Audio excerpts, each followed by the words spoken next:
Sir, just what are we facing here? A relic of the old world. Ready your men, Captain. We will only get one chance. And remember, when you hear the whispers, call for help. Do not attack! When you hear the whispers, what do you think he was on about? It's Dorman, right? Yeah? Then Dorman. Shut your damn mouth. Ugh, why do I always get stuck with these rookies? Hey, the kid's got a mean cleave. Give him a chance. Quiet!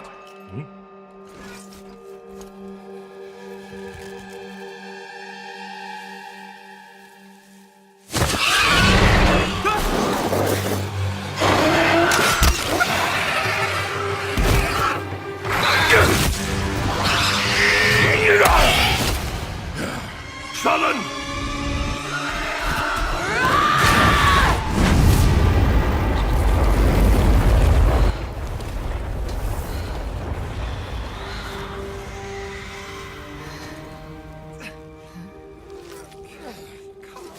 A mean cleave, eh, Captain?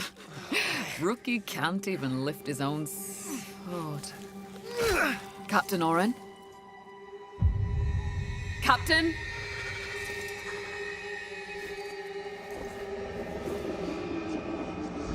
It's here. Rain! Send the signal! What the fuck?! Rain! On my back will be blade up! Come on, come on! I'm ready! I'm ready!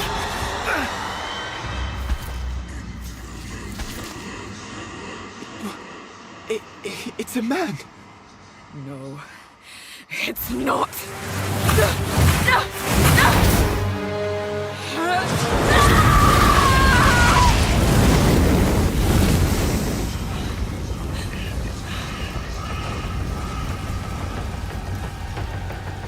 Run!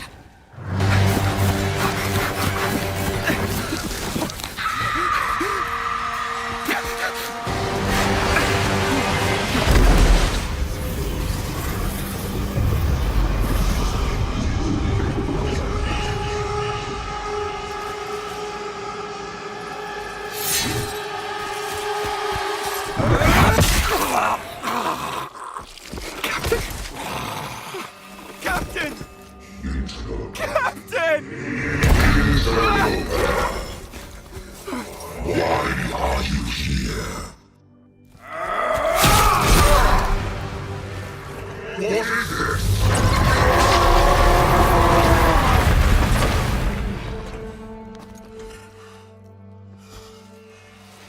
Stop! Humanity isn't ready. On your feet, lad. Sir, the captain, You'll be fine. Here.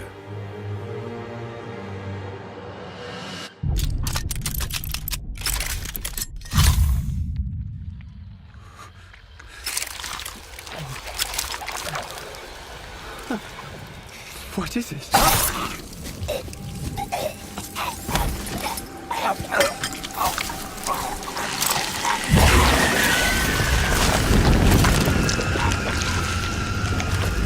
Get the body. Stop. Mortal. It can still be contained. You don't know what you have unleashed. Your kind no longer control this world. We cannot destroy your body, it's true. But you will watch as we destroy everything you have built. Bind him!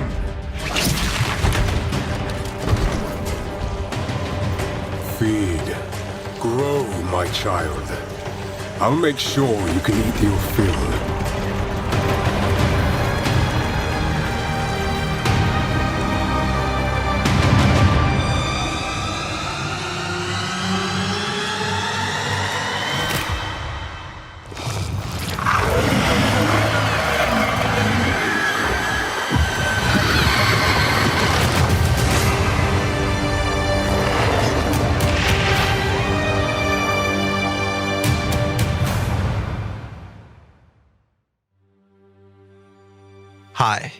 I'm Jonathan Rogers, Game Director on Path of Exile 2.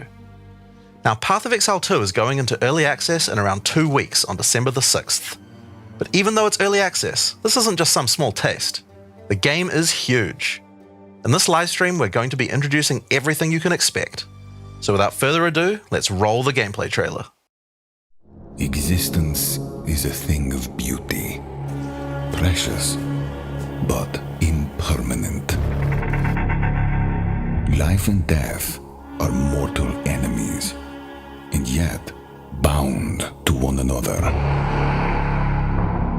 The continuation of life must be protected at all costs. Some have said, my methods are brutal. To this, I say, there can be no salvation without sacrifice.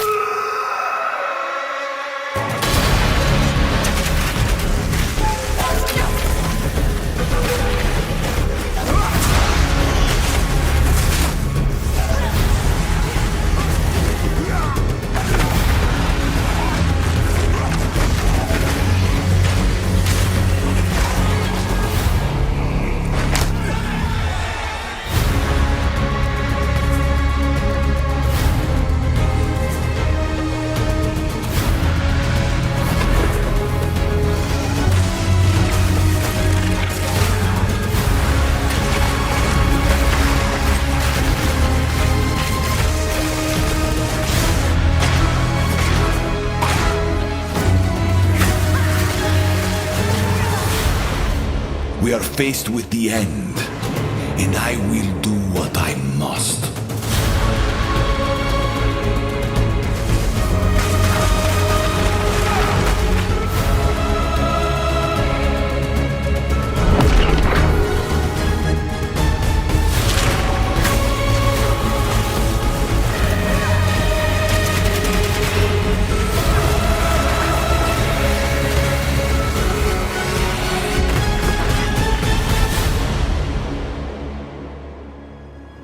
Those who obsess with death,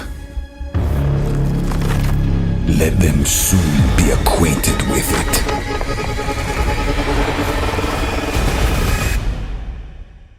Now, as you just saw, even in early access, Path of Exile 2 is a big game.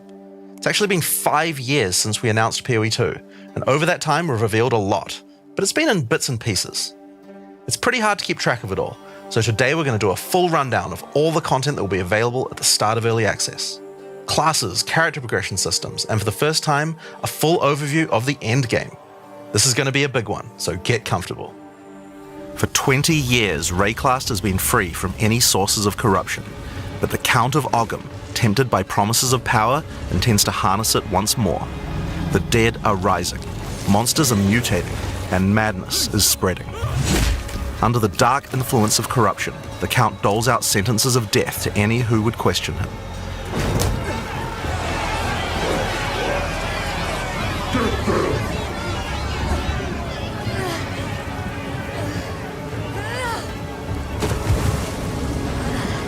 And this is where you find yourself at the start of PoE 2. Explore the dark forests of Ogham, traverse the barren plains of the Vasteri Desert, and delve into the jungle ruins of Utsal, an ancient Vaal city. There are challenging monsters, hidden runes, lost camps and treasures, roaming merchants, and of course, unique bosses. No two areas are the same. It falls to you to track down the seed of corruption, the source of all this devastation. On the way, you'll face fearsome monsters, meet strange characters, forge unlikely bonds, and uncover lost civilizations. But first, you'll need to pick a class. Now, early access will initially have 6 classes available. Let's have a look at them. The Monk is a fast and furious melee fighter. He dashes in and out of combat and has mechanics that involve building up and keeping momentum. Like all classes in PoE 2, you'll want to use a wide variety of skills to mix and match different combos.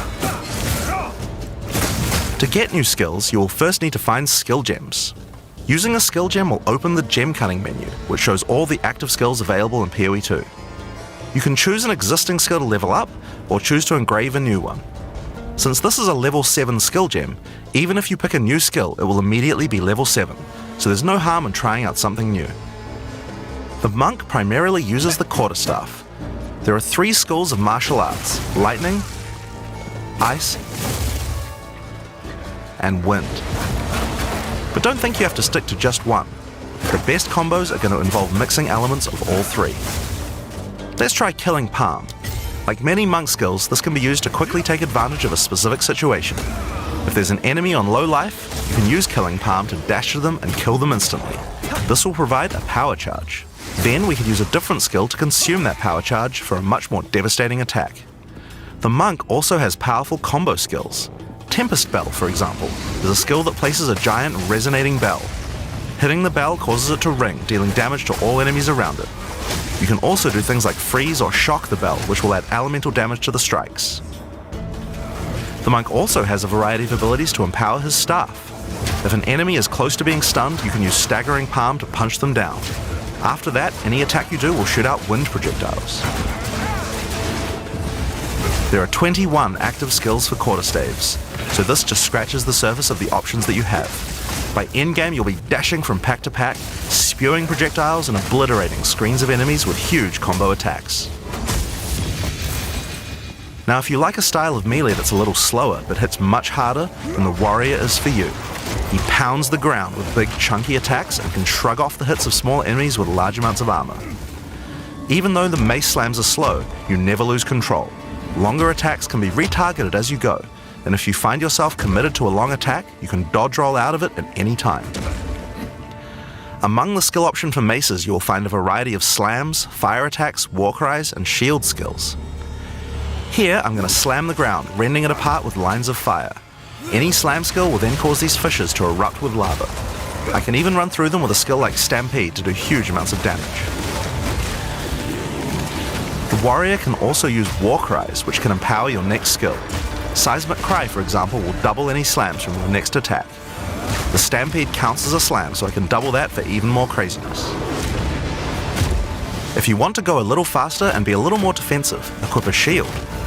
In PoE 2, you can raise your shield at any time to block all damage from the front, even spells. While holding up your shield, your stun meter will build as you take damage, so be careful. If it reaches 100%, your stance will break and you will be vulnerable. Some enemies also have unblockable attacks, which are indicated by this red flash. If you see one of these coming, make sure to dodge out of the way. Using a shield also gives you access to shield skills, like Shield Charge, which allows you to charge towards enemies and stun them. While charging, you're also blocking the whole time, so you have full damage immunity from the front. The warrior also has access to totems. Some totems have built-in abilities, like Shockwave Totem, which can be placed to stun nearby enemies and trigger aftershocks like those from the earthquake. But you can also get Ancestral Warrior Totems, which allow you to use any slam skill in your repertoire. This is a meta skill, which means that it's a skill you can put other skills into. I can take a slam like Sunder and socket it into my Ancestral Warrior Totem.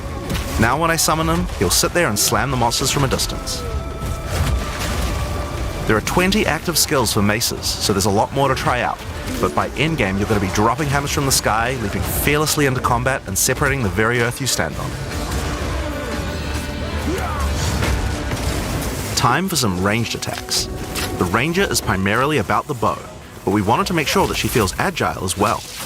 In PoE 2 you can shoot while moving. Combined with all the skills the ranger has that allow you to jump around, you will have a lot of mobility in combat. Bow skills have a variety of lightning, poison, ice, and physical attacks. Lightning attacks bounce around between targets. You can also stick lightning arrows in the ground which explode when hit by the bouncers, or electrocute enemies to take them out of combat. Ice attacks allow you to slow and freeze enemies to keep them away from you. Using poison, not only can you slowly damage your enemies from afar, but also grow some interesting plants. With 21 bow skills and all the mobility and combo tools the ranger has, you can take advantage of every situation. By endgame, you'll be creating hundreds of arrows, be they falling from the sky, bouncing around between enemies, or spraying out of tornadoes. You might have noticed in the bottom left of the screen that the flask slots look a little different. In PoE 2 you have one dedicated life flask slot and one mana flask slot. Flasks gain charges as you kill enemies, and typically allow you to heal 6 or 7 times if they're full. But that's not the only thing you can use charges for. Charms are a new item type that will automatically defend you from various debuffs or damage types. Having trouble with getting frozen? Equip a thawing charm. When it's fully charged, it will make you immune to freeze for 3 seconds if you get frozen. To recharge them, just kill more monsters. You can gain more slots for charms by upgrading your belt. The mercenary wields a crossbow that can be loaded with different ammo types, offering versatility, power, and mobility. All classes in Path of Exile 2 can be controlled with WASD, which makes this class play exactly like a shooter. With a crossbow, you will find skills that work like shotguns, sniper rifles, assault rifles, and even grenade launchers. But not only that, there are a wide variety of more interesting elemental ammos too. It's very fast to switch between ammo types, so long as you already have them loaded, which makes the mercenary able to combo abilities together for devastating effect. Use Glacial Bolt to create walls of ice to separate enemies, then switch to fragmentation rounds to explode the ice, dealing massive AoE damage. If I come across an armored enemy, I could use armor-piercing rounds to break their armor, and then high-velocity rounds to take them down. Or perhaps I could fire a gas grenade to poison enemies before detonating the cloud with an explosive shot for massive damage. If you want to call in some suppressing fire, you can summon artillery ballistas. These have a minimum range, so you'll want to prepare your position carefully before moving in. There are 22 active skills for crossbows. By endgame, you'll be calling destruction down from the sky as you litter the battlefield with grenades and pepper your enemies with your automatic shotgun. If you're looking to take a backseat and let your minions do the work, then the Witch should be your choice. She can call forth hordes of undead monsters to fight for her, while casting powerful chaos spells that debilitate her enemies. Occult skills are some of the most varied in the game, with skeletons, noxious spells, specialty minions, curses, and sacrificial magic. Before we talk about minions, we'll have to talk about a new resource in Path of Exile 2 called Spirit. This is a spirit gem, which allows you to pick from a range of persistent skills. All classes have a variety of these skills which can add some very interesting effects, like Arctic Armor, which does cold damage to enemies that hit you, or Raging Spirits, which summon fiery skulls each time you cast a fire spell. For the Witch though, we'll want to be using our spirit to create permanent minions. These minions will be revived automatically when they die, so you don't have to worry about resummoning them all the time. Here I'm using the skill screen to allocate which minions I would like in my horde. You can see the spirit cost of each one. Skeletal warriors are cheap but weak, useful for tanking damage and distracting enemies. But I want more heavy hitters in my army, so I'm going to unsummon some warriors and instead add skeletal arsonists. Permanent minions come with special active abilities called command skills. You can order these guys to detonate your own minions for even more damage and area of effect. If you want a bigger army, you'll need a scepter. This new weapon type is imbued with even more spirit, allowing you to summon even more friends. And if you want an even bigger army than that, you can take advantage of corpses to summon true hordes of minions. But what can a witch do while her army is at work? Well, she has a range of chaos spells to spread disease amongst your enemies, or bone skills to impale them. Or, you could curse them to make them weaker so your horde can take them down. There are 25 active occult skills. By the endgame, you will be the leader of a fearsome army of the dead, consuming everything in its path. The sorceress bends the elements to her will, using them to unleash devastation on her foes. This classic spellcaster weaves a flurry of elemental magic from afar. The elemental skills have everything you might expect and more. Fireballs, icy explosions, lightning storms, you get the idea. Each spell is unique and has many different ways to build and combo with others, even between different elements. For example, Flame Wall conjures a burning line that not only damages enemies, but also empowers all projectiles that pass through it. If you place a wall and fire lightning sparks through it, they'll gain extra fire damage. It's a good idea to take advantage of the ability to automatically swap weapons when you use certain skills. Having a special staff with bonuses to fire skills and another with bonuses to lightning skills can really power up a combo like this.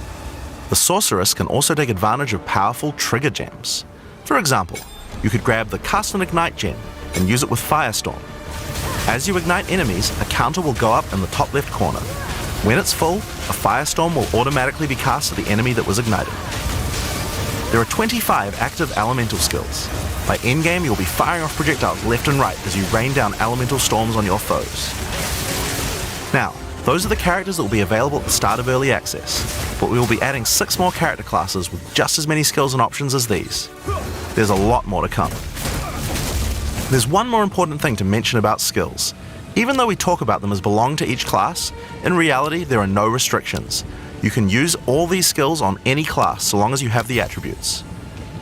For example, a poison ranger might want to try out using occult curses to increase her poison damage, or a monk might want to trigger elemental ice walls to use with his glacial cascade combo.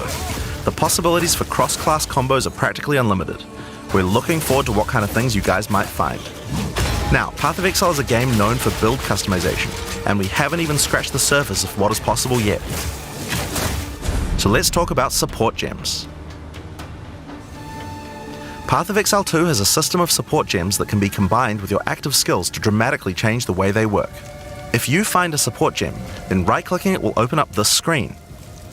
Here you will find a variety of recommended support gems for each of your skills that you can pick between.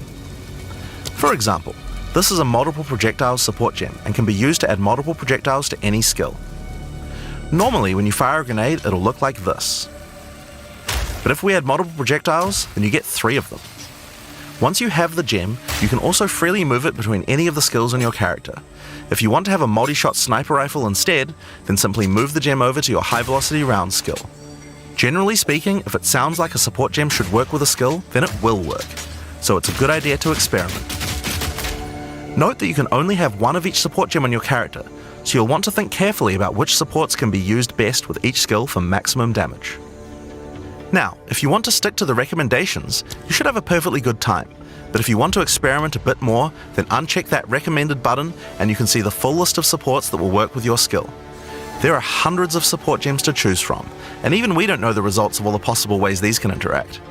Each skill can have up to 5 supports socketed into it, and if you're clever, you can come up with some pretty interesting ideas. Now all of this is just scratching the surface.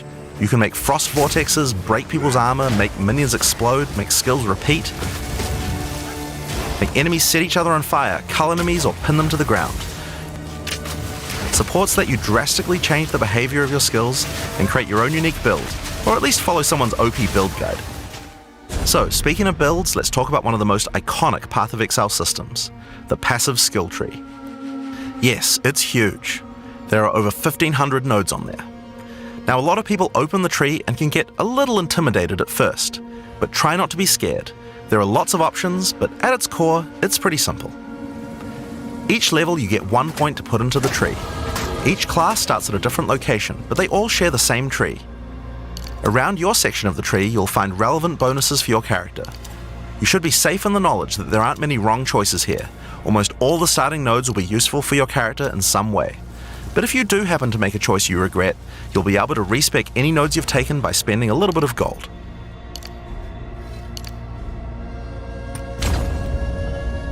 Now, the tree is generally divided up into clusters which have similar themes. In each cluster you will find small nodes that give simple bonuses like increased damage, but the real power comes from notables. Notables normally have much more interesting bonuses, and they tend to care a lot more about how your build works and what skills you're using.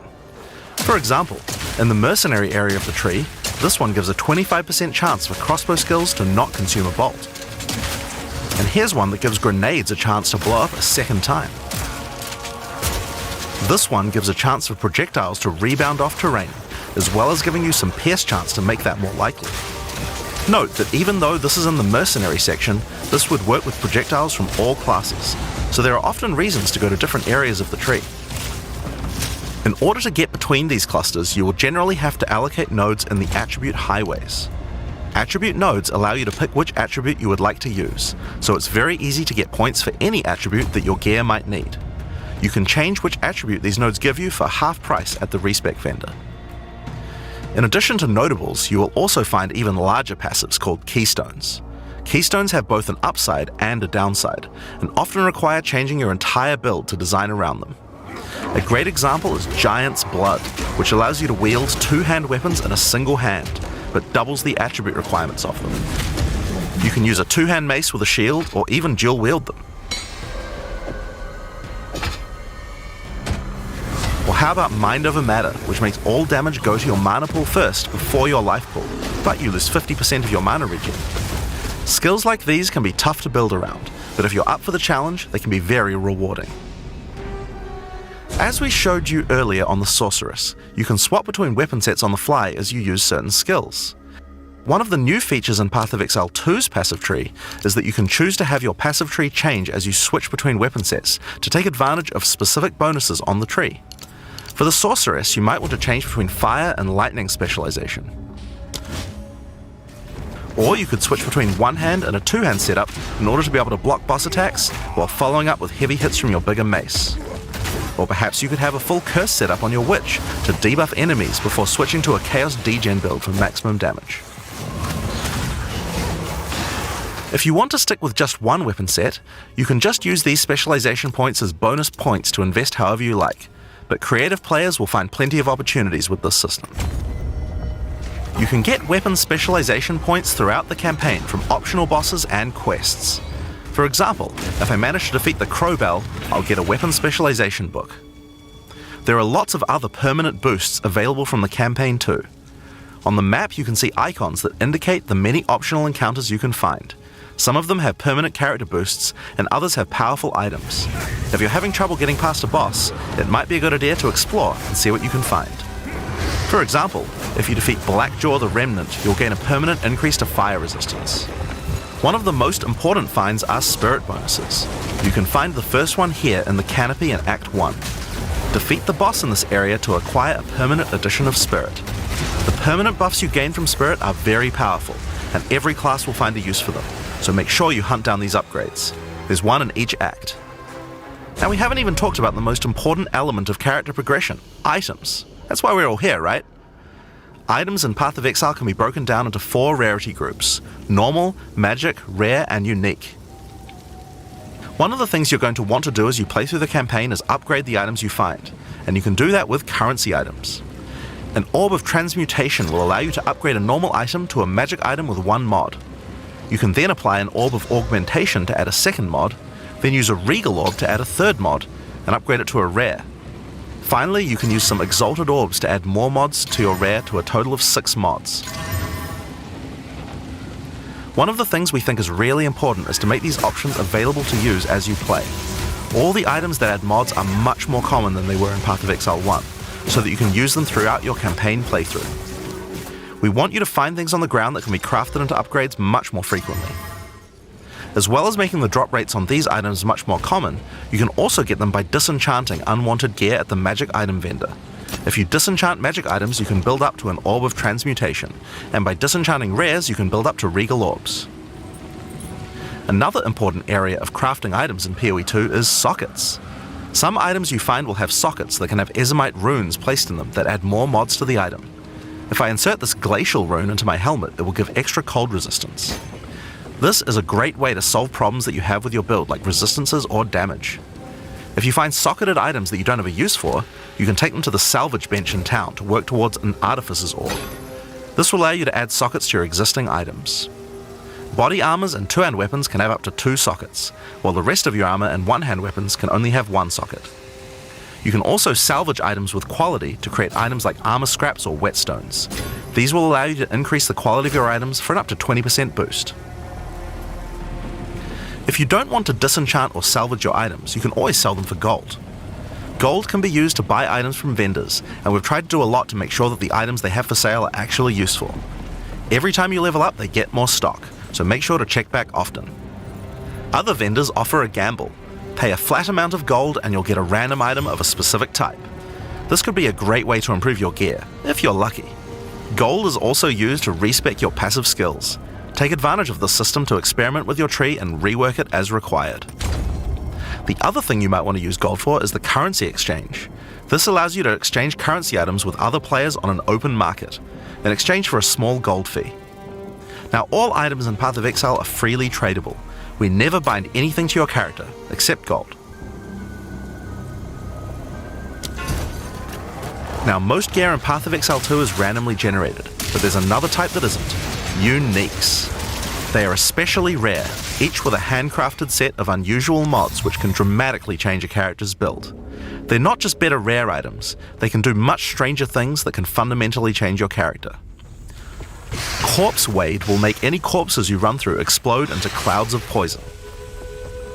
The Sands of Silk is a body armor that changes your dodge roll into a blink, morphing you into sand as you teleport past your foes. And of course, some uniques are just pure hits of dopamine, like Quill Rain, which just turns your bow attacks into full auto by doubling your attack speed. Each unique is something that you can build your character around. We try to make sure that most unique items have a potential use at endgame, even if you find them early on. And as you can see, every single unique item comes with custom art to match. The last character progression system that you can do during the campaign is Ascension. Starting in Act 2, you will come across Ascension trials, tests that you must complete to unlock your Ascension class. We'll explain these trials soon, but first let's take a look at what Ascending can do for your character. Each class has access to 3 Ascendancy classes, but at the start of Early Access, only 2 per class will be available. Ascendancy classes are unique to each character class, so choose wisely. They can drastically affect how you build your character. As a sorceress, you could become a Storm Weaver, a master of the elements. Tempest Caller causes elemental storms to be summoned each time you do a critical hit with a spell. With Strike Twice, you can stack 2 copies of Shock for more damage, and going deeper into the tree, you can make all your damage types apply Shock. Make a Shock build from any skill. Alternatively, you could become a Chronomancer and command time itself. She literally has the ability to stop time with Time Freeze. Not only that, but she has many other time manipulation abilities. Using Temporal Rift, she can teleport back to a previous location, resetting her life and mana back to what it was. Or with Time Snap, she can reset all her cooldowns and cast all her spells again. On the Warrior, you can choose between the Warbringer or the Titan. The Warbringer channels the might of his ancestors to gain tremendous power. Using Answered Call, you can summon ancestral spirits linked to each of your totems. With Jade Heritage, you can encase your body in a protective layer that absorbs all damage until it breaks. Warcaller's Bellow allows you to explode the corpses of your enemies. And with Great Wolf's Howl, you can ignore the cooldowns of your war cries. Let all that anger out. The Titan class is all about hitting big. With Earthbreaker, every slam is a chance to create an aftershock. With Crushing Impacts, every hit becomes a crushing blow, which will allow you to stun your enemies with ease. With Surprising Strength, you can take advantage of stunned enemies to deal 40% more damage. As a ranger, you might choose to be a Deadeye, an expert markswoman who can take down foes with style. With Endless Munitions, every attack gains an extra projectile. With Gathering Winds, she gains a small increase to movement speed with every attack, but be careful, she loses them when getting hit. With Eagle Eyes, she will never miss, allowing you to stop wasting all those passive points on accuracy. Alternatively, you could become a Pathfinder, the master of flasks and poison. She can choose from one of several throwable concoctions, allowing her to spend her flask charges to throw explosive bottles that deal various types of damage. A bleeding concoction will make your enemies bleed, while a fulminating one can shock your enemies, allowing you to do extra damage. Contagious Contamination allows her to spread poisons between her foes, while Overwhelming Toxicity doubles the number of stacks they can be infected by. Running Assault allows her to move much more quickly while firing, while Relentless Pursuit makes her totally immune to being slowed by enemies. The Witch can ascend into the Infernalist or the Blood Mage. As an Infernalist, she can summon a loyal Hellhound companion. The Hellhound sets enemies on fire, as well as taking a percentage of the damage if the Infernalist gets hit. With Pyromantic Pact, you can turn your mana into Infernal Flame. As you cast more spells, the flame builds up, and if it overflows, you'll take damage. Using Bringer of Flame, you'll want to make sure you keep the flames topped up. While your Infernal Flame is above 30%, all damage from you and your minions will ignite enemies. She can also transform into a literal demon. While in demon form, she takes an increasing amount of damage, but her cast speed and damage increase rapidly as well. So if you're planning on transforming into a demon, make sure you stack a lot of life recovery. She can also become a Blood Mage, a master of life and energy. All Blood Mages must pay the price of making skills cost life as well as mana, but in exchange, every monster they kill will drop life remnants, which allow them to quickly gain back that life. With Crimson Power, she can gain large amounts of extra life, and with Vitality Siphon, she can use her spells to leech life back as well. Once you've got a significant amount of life, you can use Gore Spike to make your critical hits deal incredible amounts of damage. A monk who is in tune with the elements might become an Invoker. With Elemental Expression, the Invoker will create waves of elemental power each time he does a critical strike. With Faith as a choice, you gain the ability to meditate, allowing you to double your energy shield. Choose between I am the Blizzard or I am the Thunder to specialize in cold or lightning. And I Shall Rage will allow you to turn into an unbound avatar. Each time you apply a status ailment to an enemy, you gain Unbound Fury. When you have enough, transform into an avatar to deal way more damage and inflict even more elemental ailments. Some monks choose to reach into the darkness instead. The Acolyte of Chayula can exchange their mastery of spirit for darkness, a resource that can be utilized to both absorb and deal damage. The Shroud of Darkness will protect you from all damage incoming, but if you take Grasp of the Void, you will deal extra chaos damage from all the darkness you have. Their Dark Pact offers greatly increased resistances to chaos damage and can allow their mana leech to not only happen instantly, but apply to their energy shield as well. Another node you can take is Waking Dream, which allows you to see into the domain of the Breach Demons. There you will see the Flames of Chayula that can be taken to gain life, mana, and damage. The Mercenary has a job to do, but which job suits you? You might choose to become a Witch Hunter. Obsessive Rituals will give you a sorcery ward, allowing you to defend yourself against elemental hits in exchange for less defense against attacks. With Zealous Inquisition, your enemies have a 10% chance to explode on death. The chance is doubled against demons and undead. With Judge, Jury, and Executioner, your initial hit against enemies can deal up to 30% of their life and damage, if you're lucky. This is great for hunting powerful bosses. And with Witchbane, you can break your enemy's concentration, preventing them from casting spells as often as they would usually do. You could also choose to become a Gemling Legionnaire, enhancing your abilities by embedding gems directly in your flesh. Integrated Efficiency will give you extra skill slots. Thermatological Infusion gives you extra maximum resistances as you socket more and more support gems. Adaptive Capability allows you to use any color of gem without worrying about attributes, while Crystalline Potential adds extra quality bonuses to every gem socketed into your character. So those are the Ascendancy classes for the start of Early Access, but one thing we haven't talked about yet is how you ascend in the first place. Ascension in Path of Exile 2 requires completion of one of the Great Trials, which you'll find as you progress through the campaign. Each one is associated with one of the major cultures of Rayclast. Located in the Vasteri Plains are the Maraketh, a culture of rich tales and brutal traditions, who must do whatever it takes to survive in the desert. The highest position in Maraketh culture is a Sekima, and it is not a title given freely. All aspirants must complete the Trial of the Sekimas, a grueling gauntlet that will test their strength, will, cunning, and patience. To enter, a warrior of the Maraketh must prove their worth by trapping the soul of a djinn in a coin, and you are no different. Once you have earned your coin, it may be placed on the relic altar to begin the trial.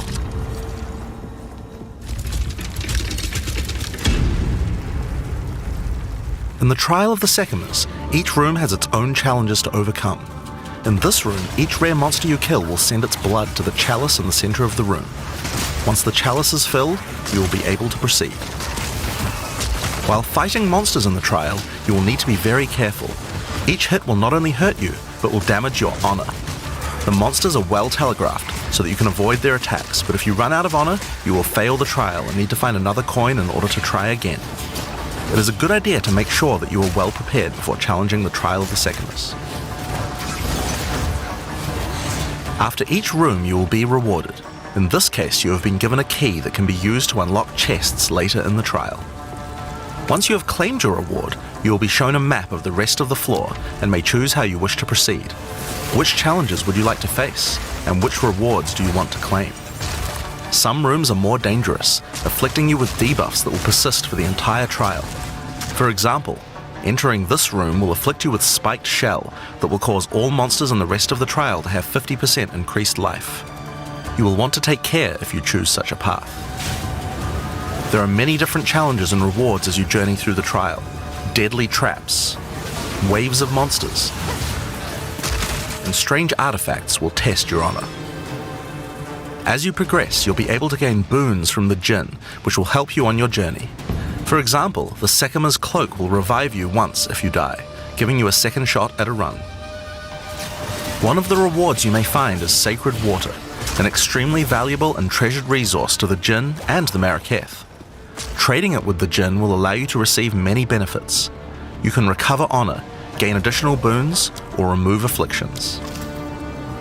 At the end of the floor, you'll find a powerful boss which will truly test your limitations. In order to ascend, you will need to defeat him.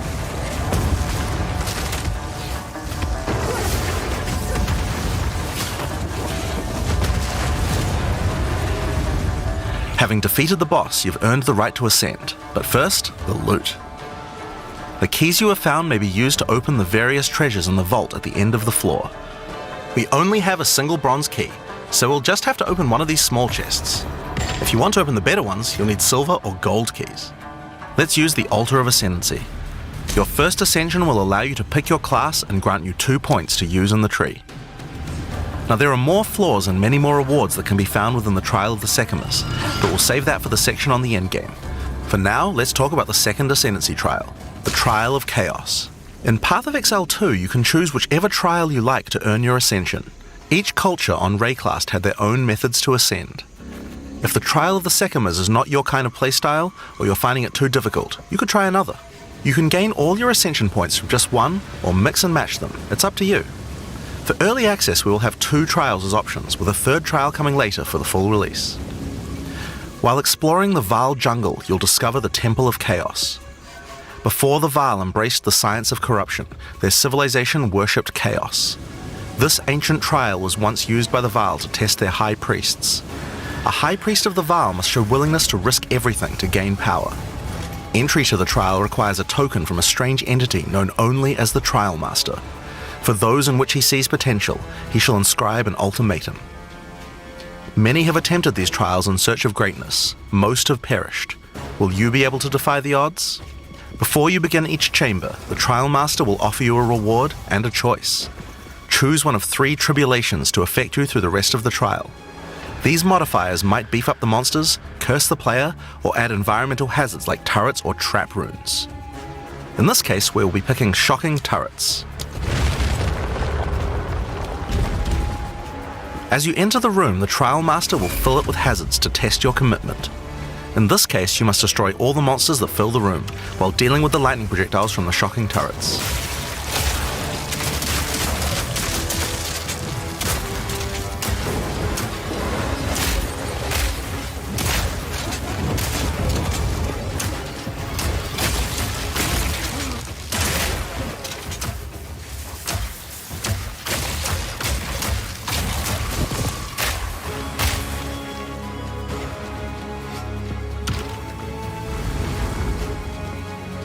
After each room, you will need to make a choice.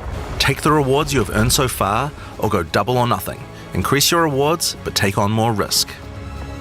Each tribulation you add is minor on its own, but they quickly stack on top of each other and can become overwhelming. There are many types of chambers in the trial. Each will test your resolve in different ways. This one simply requires you survive for a certain amount of time. Another requires you to escort the stone idol through the level as elevators full of monsters descend to attack you.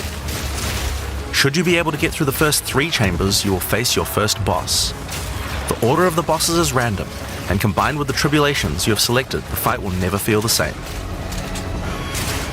After defeating the boss, you may claim your rewards. Of course there are the items, but you also gain the right to ascend. If you already did the Trial of the Sekimas, then you can claim 2 more points to add to your Ascendancy class. Now it's possible to go much deeper. There are more bosses, rewards, and risks to take, but we'll talk more about that when we get to endgame. So how about we talk about that now? So far, we've only been showing you footage from the campaign, but some people would argue that the endgame is where the game truly begins.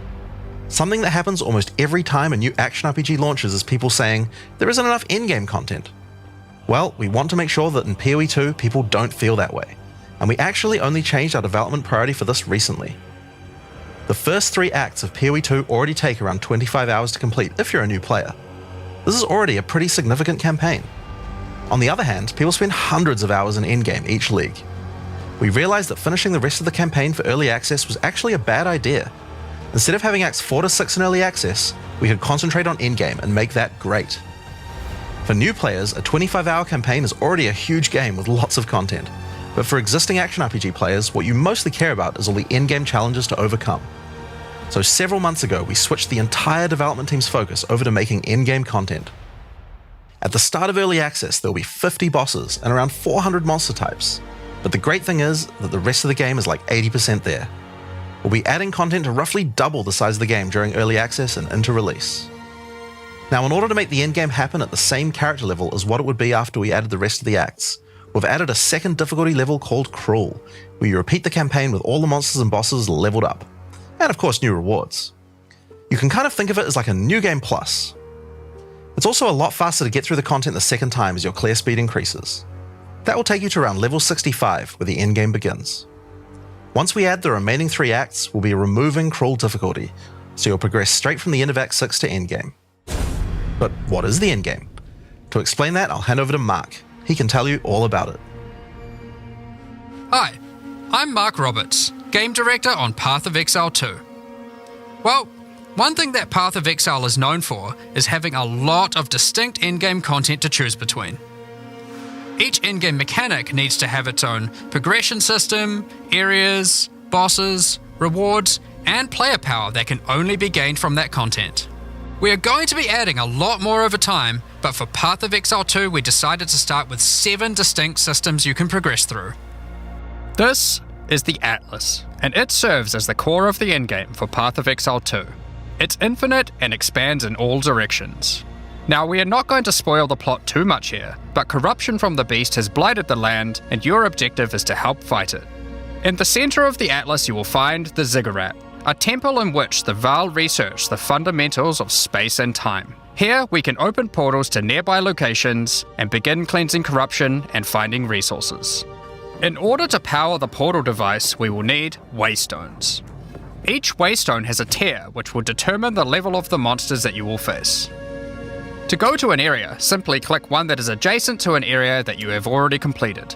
Insert the waystone and click Traverse. Portals will open, allowing you and your party to travel to the area you have selected. All the areas in the endgame feel distinct from the locations in the campaign, and we have dialed the randomization up to 11. The monster packs you will face in each map are totally random, and the combination of them can lead to some very interesting combat situations. There are over 400 monster types in early access, and they have a lot of varied and interesting abilities. Depending on which combinations you face, you might find some serious challenges.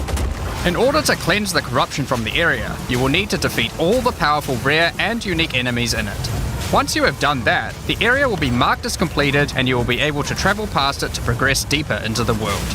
If you die, then the map can no longer be run, and you will have to find another way around to get to the areas behind it. There are also all kinds of other random encounters you might run into as you play maps. One such encounter are precursor artifacts. These are ancient, corrupting monuments that irradiate the monsters around them. The monsters that feed off the corruption are drawn to their power. If you defeat the monsters and cleanse the artifact, you will get a powerful temporary buff. Some of the buffs make you faster, others rain lightning or fire around you, and some even give you increased experience or help you find better items.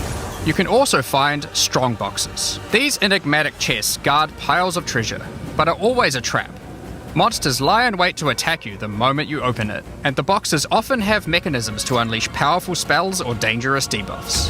There are different types of strong boxes containing different items, and you can even use your currency items to craft them on the fly, so you can optimize the contents. But be careful of opening one you can't handle.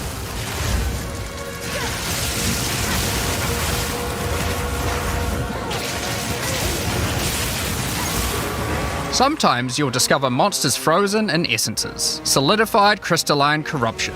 These dangerous monsters can be broken free.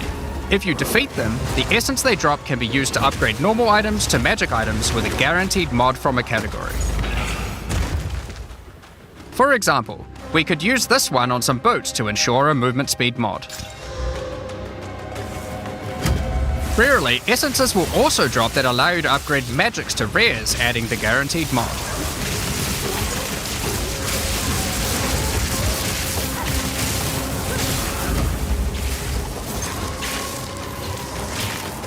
This is incredibly powerful since it allows you to get a second deterministic mod in your crafting projects. Combining these with the currencies that are commonly found in Rayclast for modifying items, and we can get a very nice pair of boots indeed. Waystones, like all items, can also be crafted using your currency items. Adding prefix mods will improve the rewards, while suffix mods increase danger. The more dangerous a map is, the more waystones will drop.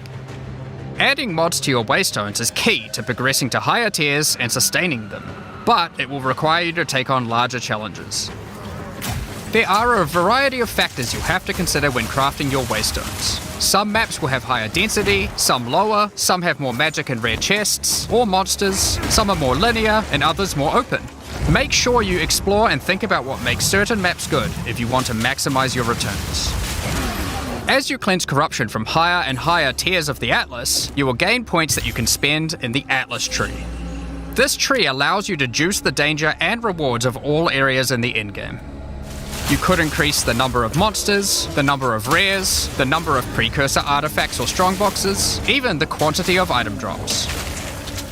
As you explore the endgame world map, you'll notice various different biomes, from snow-capped mountains to dense jungle valleys. Most maps are restricted to certain biomes. As you continue to explore deeper into the Atlas, there are all sorts of things to discover. These cities are constructed by different peoples of Rayclast, and have specific items that can be found there. These strange structures marked on the map don't appear to do anything for now. Perhaps you'll work out how to use them later. You might find unique maps like Untainted Paradise, an undisturbed island full of beasts that give an extreme amount of experience. You may even find a lonely man just enjoying his retirement who will give you a unique item for free. In addition, you can find special areas that would make a good spot to set up camp. Clear these areas of their hostile inhabitants, and you'll be able to claim them as your own hideout. You can decorate your hideout as you see fit and invite various NPCs to join you there to create your own personal base of operations. A great tool for exploration are towers. These mysterious precursor constructs are dotted around the Atlas. Completing the tower will reveal a large area around it, allowing you to scout out your next challenge. There are lots of things to find, so keep looking. Some sections of your Atlas are influenced by corruption. This adds extra modifiers to the maps in the region, increasing difficulty and rewards. Here, slaying monsters in close proximity to each other will cause the vestiges of corruption within them to merge together, forming powerful and grotesque abominations. You may have noticed while looking at the Atlas that some of the areas have these icons above them. The icon indicates that the area contains some kind of special encounter. This icon indicates that the area has a powerful boss. Because only 1 in 4 maps contain a map boss, we are able to make them very powerful and very rewarding. These bosses come from the campaign, but have had their difficulty increased with changes to AI and some of their abilities. It's worth noting that because you can see where the bosses are, you can choose to take them on or avoid them. If you do choose to hunt bosses though, then you will be rewarded with special points for the boss hunting section of the Atlas skill tree. The points here will allow you to specialize in boss killing, giving you much greater rewards for defeating them. For each different type of content in the endgame, we are adding specialized trees in order to make it so you don't feel the need to respec your points when you change between different types of content. We will be showing you 7 of these by the end of this presentation, so there is still a lot more to come. Bosses are not the only icon you will see on the Atlas. Let's take a look at one of the endgame systems, Breach. If you played PoE 1, you might be familiar with Breach. For PoE 2, we have created sequels to several PoE 1 leagues. While the mechanic is familiar, the monsters, bosses, rewards, and progression are all new. A breach is a tear in the fabric of reality. Opening it will allow you to see the demons and otherworldly monstrosities that lie in wait on this other plane of existence. By engaging with a breach, you'll create a bridge between their world and Rayclast. In order to keep the breach open, you will need to kill the demons that pour forth. The faster you can kill the monsters, the more monsters you will fight, and the more loot you will find. You can also find clasped hands that will open and drop more items if you run over them. These can be a good boost to the rewards of the breach, so keep an eye out. One of the rewards that you may find while fighting monsters from Breach are tablets. Tablets are special items that can be used with precursor towers to add more encounters to the Atlas. Breaches will drop breach tablets. Clicking on a completed tower will allow you to consume the tablet to add more breaches to areas within range of the tower. This makes all the content in the Atlas self-sustaining. Want to do more breaches? Find the tablets, add them to your towers, get more breaches, getting more tablets. Soon your Atlas will be covered in otherworldly domains. In addition, like all items in PoE, you can craft them. Use your currency to add mods to your tablets, allowing you to upgrade all the breaches in range. Tablets can have up to 2 mods. These mods do things like adding extra rare monsters, extra clasped hands, or even monster density of breaches, allowing you to keep them open longer. Often you will find multiple towers near to each other with overlapping areas of effect. This can allow you to really juice the mechanic by stacking the mods from multiple tablets. In your fight to hold the breach demons at bay, you may want to use the powers of their world against them. Each in-game mechanic always has player power that can only be gained from that mechanic, and Breach is no different. In Breach you will find catalysts, items that can increase the quality of rings and amulets by improving specific mods. You can also find Breach Rings, a special base type that can have its quality improved by catalysts up to 50%. In this case, you could create a ring with around 170 life. Breach Rings can become some of the strongest rings in the game, giving you some good motivation to face the demon hordes. In addition, each endgame mechanic needs to have a pinnacle endgame encounter. While killing Breach monsters, you may find Breach Splinters. Collect enough of these and you'll be able to create a Breach Stone. Using a Vaal technology called the Realm Gate, you can use your Breach Stone to access their domain and bring the fight to them. In this twisted domain, you will find nothing but a single massive breach. Triggering it will reveal hordes of Breach inhabitants.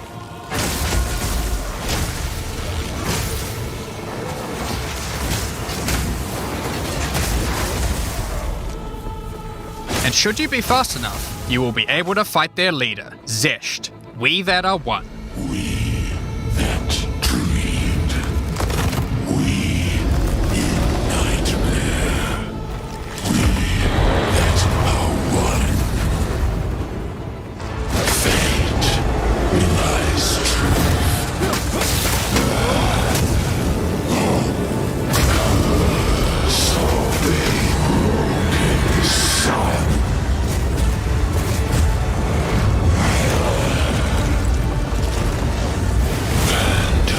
This is just one of the pinnacle encounters of PoE 2. We won't be showing the rest of them, so you will have to discover them for yourself. But rest assured, this is some of the hardest content we have ever made. All of these encounters have specific uniques that can only be found from them, but that's not all. We still have the progression system. Defeating Zesht will give you points to allocate into the Breach section of the Atlas tree. Allocating these points will make breaches and the Breach domain even harder, but will give you more rewards. The small nodes will increase the difficulty of the Twisted Domain, while the large nodes have more specific bonuses. For example, this node adds more clasped hands to your breaches, and adds a pack of magic monsters that can guard them. Get some more points and you can allocate Waking Nightmare, which will double the number of splinters you get from clasped hands, and inflict you with a mysterious debuff. In order to earn more points, you will need to defeat Zesht at a higher difficulty, and some rewards from Zesht can only be found by increasing the difficulty of the Twisted Domain above certain thresholds. Defeating Zesht at difficulty 4 will be a challenge indeed, but there are many more threats in Rayclast. Ritual altars are sacrificial sites built by the mysterious King in the Mists.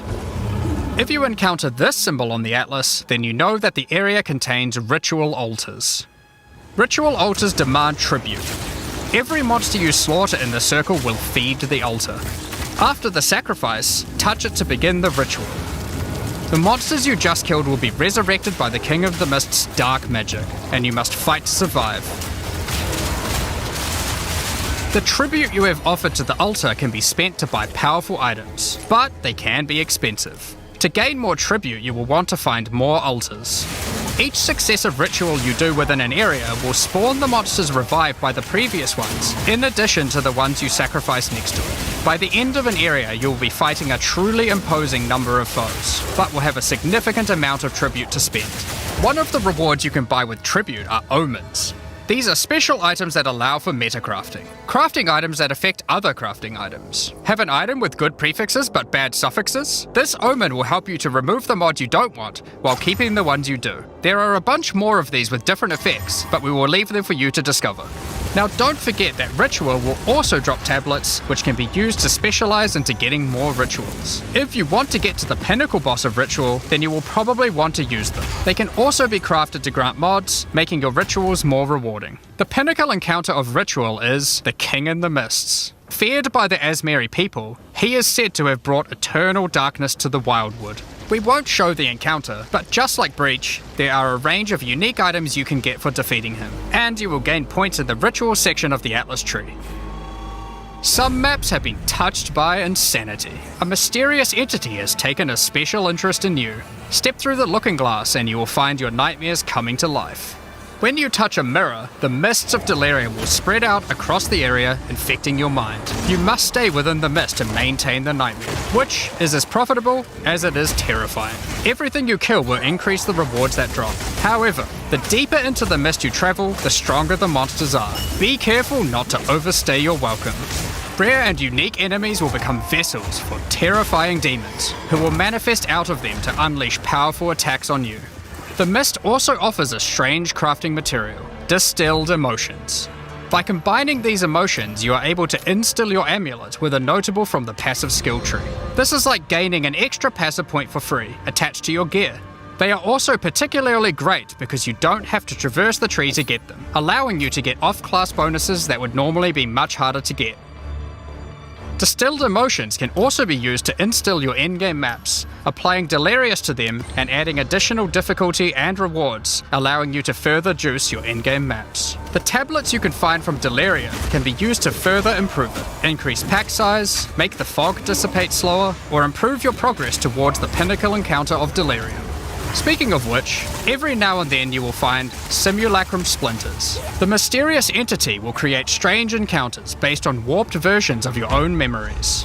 Monsters and simulacrums come in waves that get progressively more difficult. You will receive loot at the end of each wave, and you will have to make the decision to leave now or continue on, facing up against even tougher foes from the mist. The bosses you will face as you get deeper into a simulacrum are truly terrifying. If you can complete a simulacrum, you will gain points for the Delirium section of the Atlas skill tree. Next up, we have Expedition. Occasionally while clearing corruption, you will encounter these Kalguran settlers.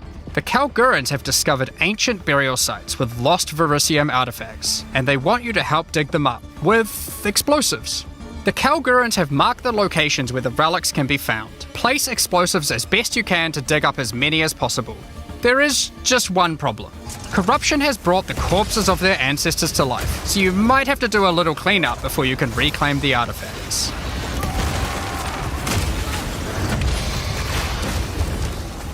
You can also find remnants, the destruction of which will further anger the restless dead. Each one you blow up will make the subsequent monsters more powerful, but also more rewarding.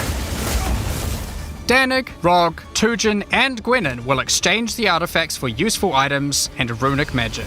You can also find tablets to increase the number of expeditions and the rewards.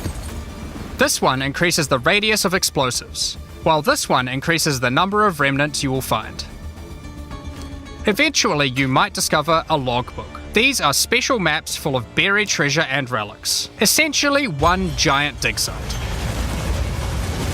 Here you can create an extremely long chain of explosives and go through a very high number of remnants. But be careful, many remnants have mods that can really brick your build, so you will probably want to avoid these ones. If you add too many remnants, you could easily make the encounter harder than you can handle. There are all sorts of interesting things buried under the ground in logbooks. You might find dripping caves and hidden pirate caches, but the most powerful encounter is Olroth, the ancient undead commander of the Knights of the Sun. Defeating him will grant you unique rewards, as well as points to spend in the expedition section of the Atlas tree. So those are the endgame systems on the Atlas, but we are not done yet. The trials we talked about earlier have much more content when you get to endgame 2. Just like the other endgame systems, they also have progression mechanics, unique rewards, and player power that can only be gained from them. As you get higher level coins for the Trial of the Sycamores, you will unlock more floors to explore.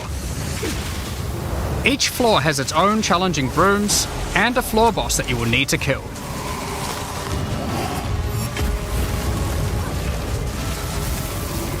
There are 4 floors in total, leading to another pinnacle boss at the end of the last floor, which can only be accessed at endgame. The Trial of the Secumers is where you'll find jewels, which you can socket into your tree. These are like passives that you can craft with your currency items. They can be really powerful as they allow you to stack modifiers that may not be easily accessible on the tree normally. This jewel gives lightning damage and shock chance, for example. There are quite a few jewel sockets on the tree, so it's possible to gain a lot of power here. There are also other types of jewels that don't provide any bonuses themselves, but affect other passives surrounding them. This jewel increases the effect of small nodes and radius by 25%. With careful placement in the tree, you could get a significant amount of power from it. There are also unique jewels available with very interesting effects, but you will have to find those for yourself. In order to push further into the trial and uncover the secrets of the Maraketh, you will want to take advantage of its progression system, relics. Relics are items that can be placed in the relic altar as you start the trial. They give special bonuses that affect the trial, making it easier and increasing its rewards. Of course, you can craft these with your currency items, making them even stronger. If you can complete the entire trial overcoming all 4 floors, the final boss will reward you with one of many unique relics. These relics will be consumed when used on your next run, but can reward you with unique and powerful items. For example, this is the Last Flame. If you use it, you will have only 1 honor for the entire trial, so you will need to do a completely hitless run. The Trial of Chaos also extends into the endgame. As you gain inscribed ultimatums of higher and higher levels, the number of chambers that you can go through increases.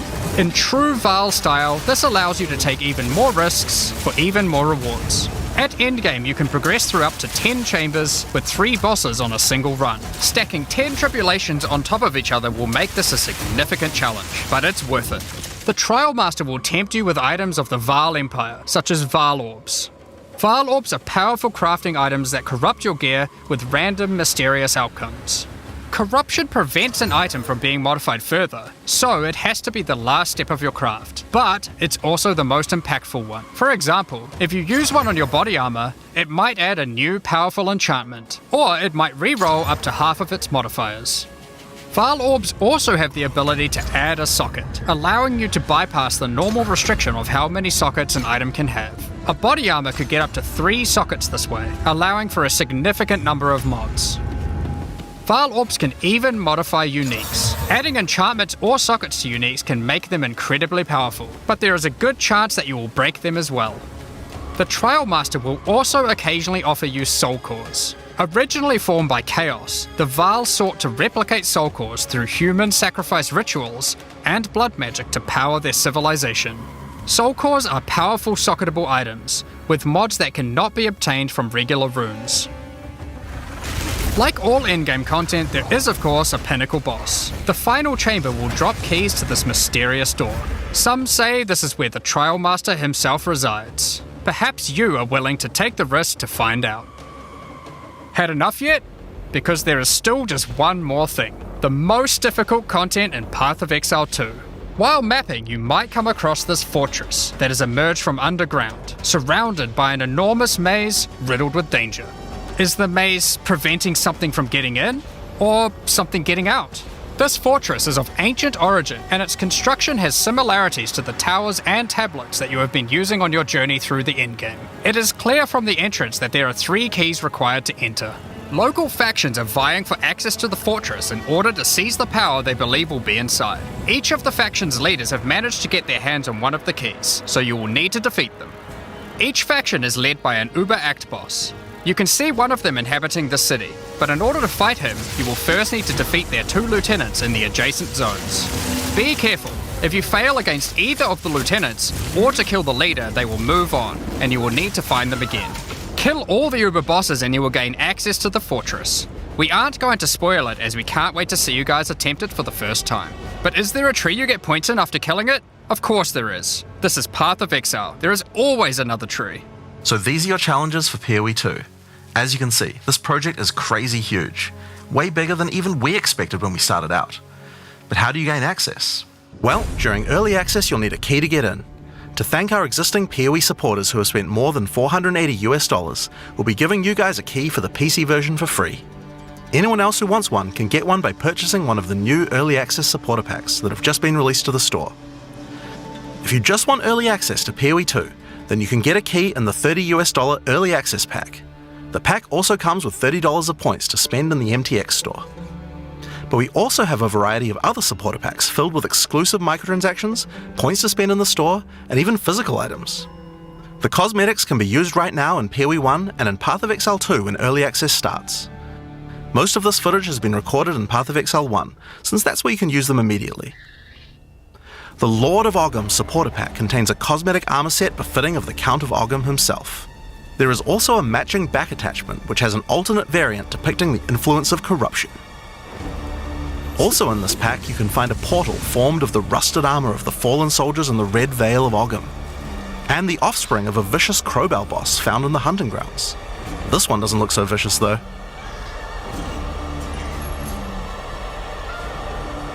On top of that, you'll receive the Iron Count's Y-hander to apply to your one-handed or two-handed swords. For those who are wanting to decorate your hideouts with fond memories and tales of Path of Exile's history, you will also get a series of hideout statues. This pack contains the statue of Hillock. For Path of Exile 1's closed beta, each pack contained a true New Zealand icon, the Kiwi. Following this tradition, all packs in this series will also contain a new themed Kiwi pet. The pet will loyally follow you into battle, but run away at the first sign of trouble. Become the ruler of the desert with the King of the Faradin supporter pack. Show your mastery of traversing the sands of the Vasteri Plains. The body armor will allow you to glide along the ground with ancient sand magic. Now each armor set comes with body armor, boots, gloves and helmet, but the boots are covered in sand. If you'd prefer to show them off, you can turn the gliding off if you want. The accompanying back attachment equips you with two powerful pillars that can control and manipulate lightning. They will periodically release their energy in a powerful blast while in town, and hover in a circle around you, arcing lightning between them, forming a barrier of energy. Replace the appearance of any bow with the Faradin's Glory skin, or replace the appearance of a spear with the Tyranny's End spear skin. This spear skin can be applied to staves and war staves in Path of Exile 1. If you want to truly show your worth as a King of the Faradin, then you definitely need your trusty, moving, entire city fortress known as the Dreadnought to travel across the Vasteri Plains. In Path of Exile you can decorate your hideout however you like, and it's no exception here. It comes with a variety of thematic elements to use, or use decorations from elsewhere in the game. Additionally, you will get the Deshret's Blessing level up effect, the King of the Faradin Kiwi pet, and last but not least, a statue depicting the Vaal Oversoul from Path of Exile 1. For those who don't know how supporter packs work, each pack comes with all of the cosmetics from the previous tier, so you'll get all the items from the Lord of Ogham supporter pack as well. The Thaumaturge of the Vaal supporter pack features an armor set and back attachment themed around the Vaal and their pursuit of science and progress. You can find the Soul Core weapon effect in this pack, which causes thaumaturgic energy harnessed from sacrifice to spill from your weapon. This pack also contains Doryani's Idol. It replaces the default appearance of any foci to an ancient relic once used by Doryani, and this can be applied to shields in Path of Exile 1. That's not the only Vaal weapon you'll find. It also contains the Wand of the Thaumaturge skin, and the Royal Sacrifice Dagger skin. You wouldn't think to put sacrificial gems on a Kiwi, but the Vaal did. Thaumaturge of the Vaal supporters will receive the Thaumaturge of the Vaal Kiwi pet, and the Statue of Dominus. This is also the first pack in the series with a physical item. When purchasing this pack, you'll receive a Path of Exile 2 logo t-shirt, but if you don't want one, you can opt out in return for additional points to spend in the store. Becoming a Warlord of the Karui supporter will grant you an armor set and back attachment adorned in jade carvings and iridescent feathers resembling power, enough to even impress the ancestral gods, specifically Tukohama, the Karui god of war. Overkill, you say? I think the Karui people would disagree. Why not drop a gigantic totem on rare enemies you slay to crush them to a pulp? Replace your crafting bench in your hideout with the Ancestral Canoe crafting bench, where Ancestral Chief Mata will summon a giant canoe manned by Karui warriors to aid in your crafting desires. We must all start somewhere. You'll also get a pair of weapon skins. Equip Akoya's Felling Axe skin to your one-hand or two-handed axes, or Tukohama's Crusher to your one-handed or two-handed maces. A true Karui warlord is always accompanied by their trusty Kiwi. Equipped with armor and harnessing ancestral magic, they make the perfect sidekick. Once one of the most feared beings in Rayclast, Malachi was slain by a powerful exile. May the statue commemorate the virtue of exiles past, present, and of the future. Of course, it's not all about dressing up in game.